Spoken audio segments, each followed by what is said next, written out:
यही है इबादत, यही दीन और ईमान कि काम आए दुनिया में इंसान के इंसान। हर धर्म का निचोड़ इंसानियत है, मानवता है। किसी महापुरुष ने किसी दूसरे धर्म के महापुरुष को कभी बुरा भला नहीं कहा, लेकिन आज हम कुछ ऐसे धार्मिक लोग हैं, हम में और करीब करीब हर कम्युनिटी में हैं, जो आपस में एक दूसरे को शियालेदर करते रहते हैं, एक दूसरे के ऊपर तंज करते रहते हैं। मैं आपको एक बात बताऊं, कुरान कह रहा है कि दुनिया में पहला घर खुदा का, जो इन अव्वल बैति व जिन्नास, नास का मतलब इंसान होता है, आम इंसान।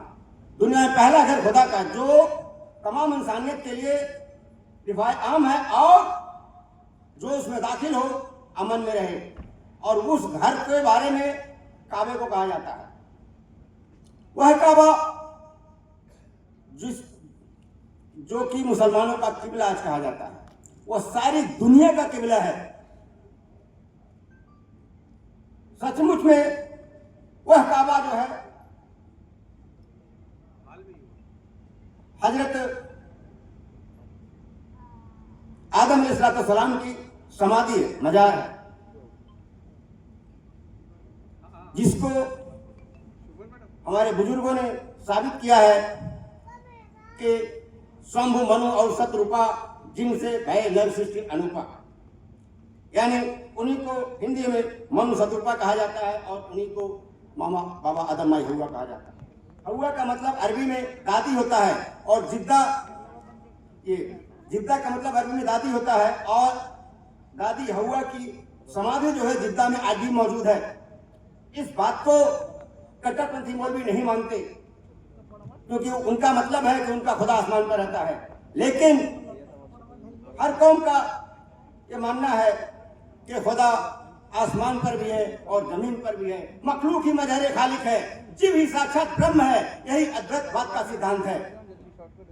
तो जो इस बात को नहीं मानता उसको मुशरिक कहते हैं। लेकिन ये अरबी लोग सारी दुनिया के हक को मार करके गैर कौम को वहां पर जाने पर मनाही की नोटिस लगा दी है।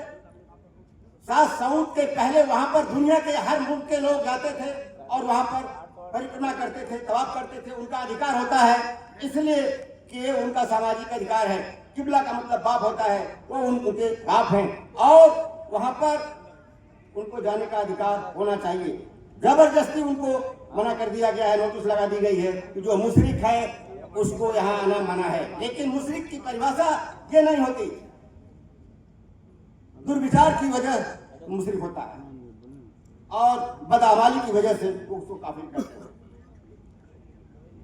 तो दोस्तों, ये एक किताब जो आपके सामने है, काबा रहस्य, ये हिंदी में, उर्दू में और इंग्लिश में छपी है।